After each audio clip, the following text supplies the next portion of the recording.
Put on a good show here at home, and I think they felt they had the edge and that extra little bit of confidence. And a chance now to send you over to Doris Burke, standing by on the sideline. Doris?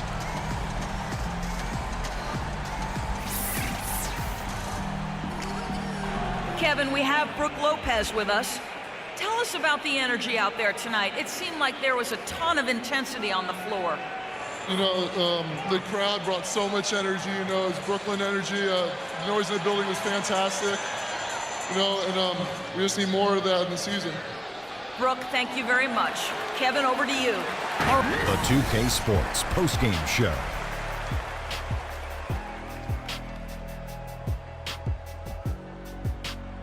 Ernie Johnson here again with Shaquille O'Neal and Kenny Smith. Without further ado, let's present to you our Jordan Player of the Game, Joe Johnson.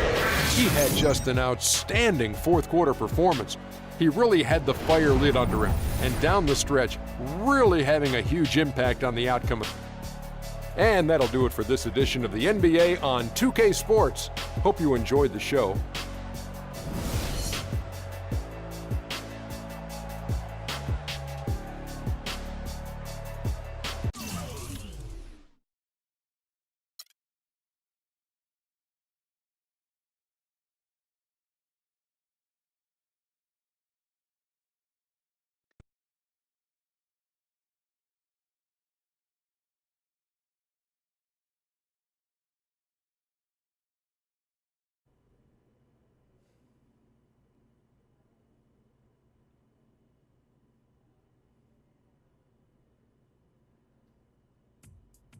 What a life, eh, freak? 1 minute you're playing 21 and horse on the courts in Harlem, and the next moment you're in the showroom, configuring the gunmetal and graphite exterior of your luxury car and your iPad mini. Oh, I bet you get a crazy crowd when you drive that car around the block in the old neighborhood, huh? Yeah, I'm living the dream. Bad pandemonium, but folks from back around the way are real proud of me. Yeah, I hear you. Local kid makes good. You know, it kind of reminds me of when I took my tech stock public and I rang the New York Stock Exchange bell, and my mom's friends called her up and said, "Maggie, is that your son on Bloomberg News this morning ringing the bell?" And my mom says, "Yes, sirree, Bob, it was him." That was a great moment, freak. And you know, our lives are like a pearl necklace of great moments, all strung together with the finest silk thread of memories.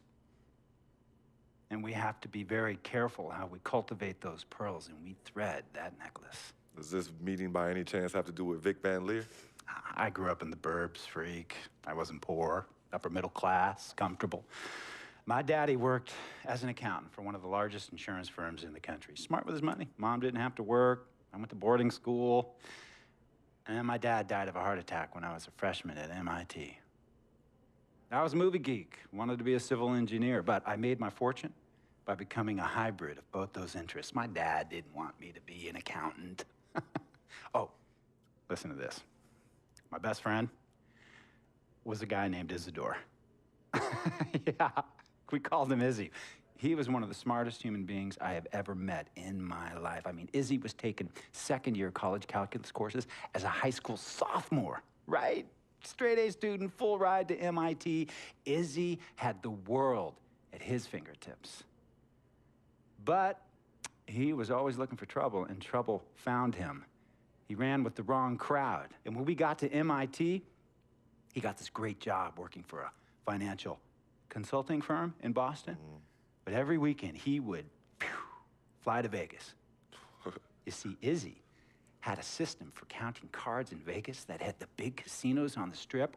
Oh, it's stymied. He would come back to MIT with suitcases filled with $200,000 in cold cash. What? Yeah. So your man Izzy was getting hit off like that? Like a fat rat in a cheddar cheese factory, freak. Okay, so what happened to this dude Izzy? Because he's dope. No, not dope. Dead. After he'd been missing for 3 weeks, the Nevada State Police never found hide nor hair of Isidore. And our friendship took a hit when he asked me to hang out with him in Vegas, and I said I wouldn't do it because I knew He was on a dark and twisted path in his life. And yes, he was my dude. But no way was I gonna throw my life away trying to show my loyalty to a guy who really and truly didn't understand what loyalty was all about. So this meeting is about Vic. Correctamente. Okay, well, sir, Vic isn't Izzy. And why's that, freak? Well, for one thing, you and your dead friend Izzy didn't grow up poor. Me and Vic grew up in a neighborhood where we had to look over our shoulder every 2 seconds to make sure nobody was going to walk up on us and rob us. True. Izzy and I did not grow up in the hood. But we, like you, thankfully grew up in a two-parent household. But even that wasn't enough for Izzy. He wasn't satisfied. He was always looking for a 5-alarm fire when he already had the warmth and comfort of a loving family. This is not about class warfare, freak. This is about the consequences of making bad choices and risking it all when you feel like you have nothing to lose. Vic is like a brother to me, sir. But you shouldn't be Brother Vic's keeper, freak. Would a brother go looking for trouble and put your career and your livelihood at risk by getting into fights at nightclubs and seedy after-hour joints and then scream to the media, "Yeah, it's all good, I'm an FOF, friendo freak. It's all misunderstanding. Y'all be haters, don't hate my game."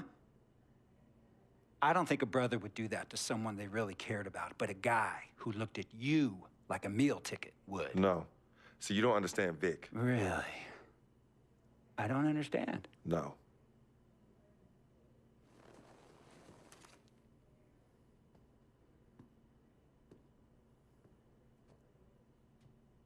Look, man, it was a misunderstanding with the guy in the next VIP booth.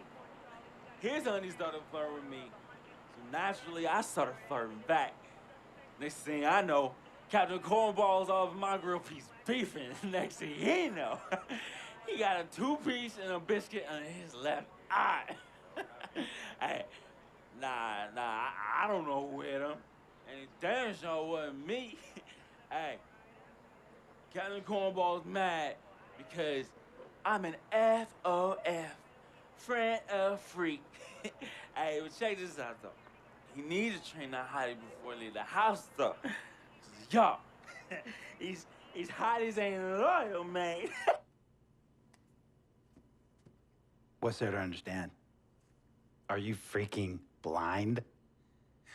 You know, I just want to know, how much did you pay your lawyers to make all this go away? Almost $100,000.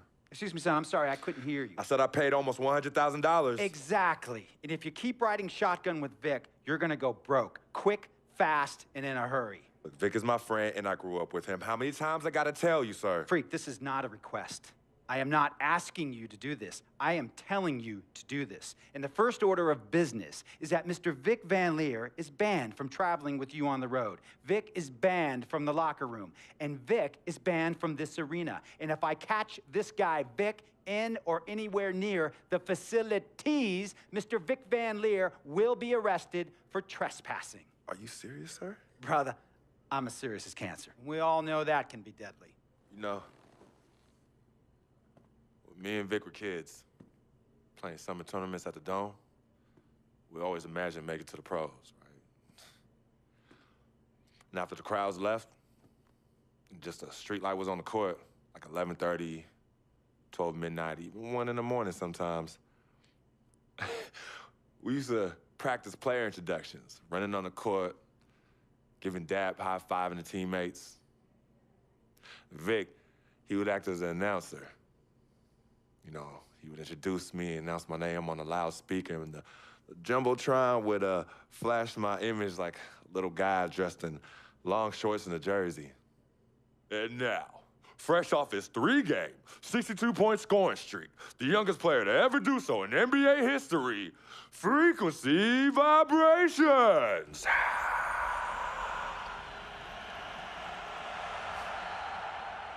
So me and Vic would sit in those empty bleachers at the Dome and dream like nobody's business. And now I'm living a dream. For real. And in so many ways, Vic was part of that. Please, listen to me. I mean, I know This guy's your dude from way back. No. Me and Vic go way back like the front seats of a 67 Cadillac. That's good. We go way back. Did you say front seats? Front seats of a 67 Cadillac. We go way back like the front seats of a 67 Cadillac. Well, Jiminy Crickets. I'm gonna be the hit once again at Herbie Allen's Sun Valley Shindig because my fellow billionaires love it when I walk and talk that talk. So that almost sounds... No, let me tell you exactly what it sounds like. I respect, admire, and most importantly, love you as a human being and a role model. But I pay you a lot.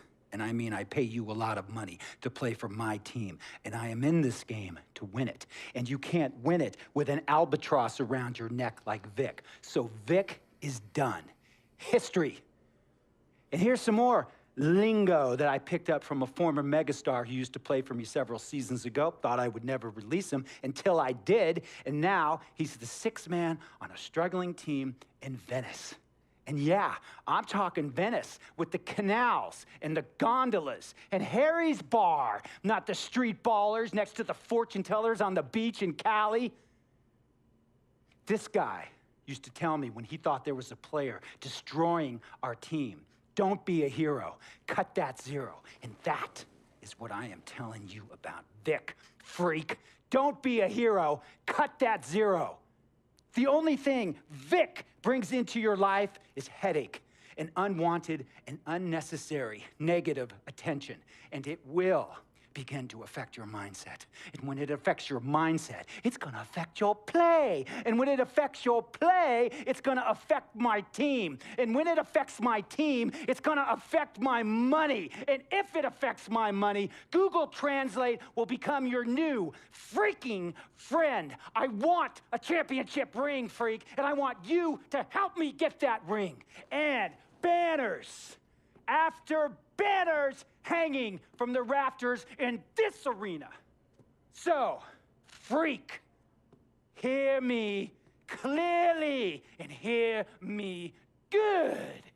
V, G, Vic, gotta go.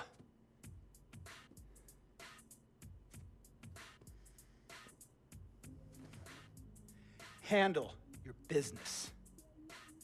And remember, that contract you signed contains a morality clause, a very important clause that revolves around your conduct on and off the court, and how it can negatively impact my team. Now, I don't want you to have to learn Italian or Croatian as a second language. And hey, playing pro ball overseas, there's nothing wrong with that. But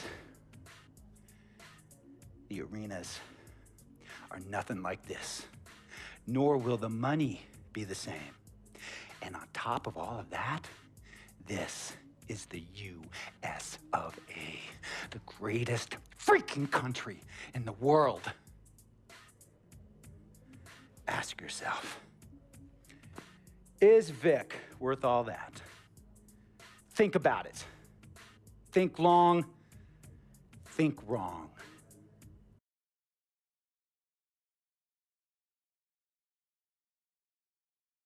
Tell you about Vic.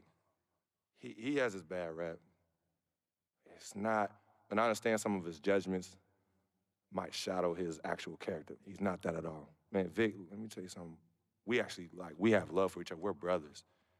Blood couldn't make us any closer at all. I mean, he has so much loyalty to me and to my family. You could see even Cece, has issues with him, but he still loves her. He still loves her.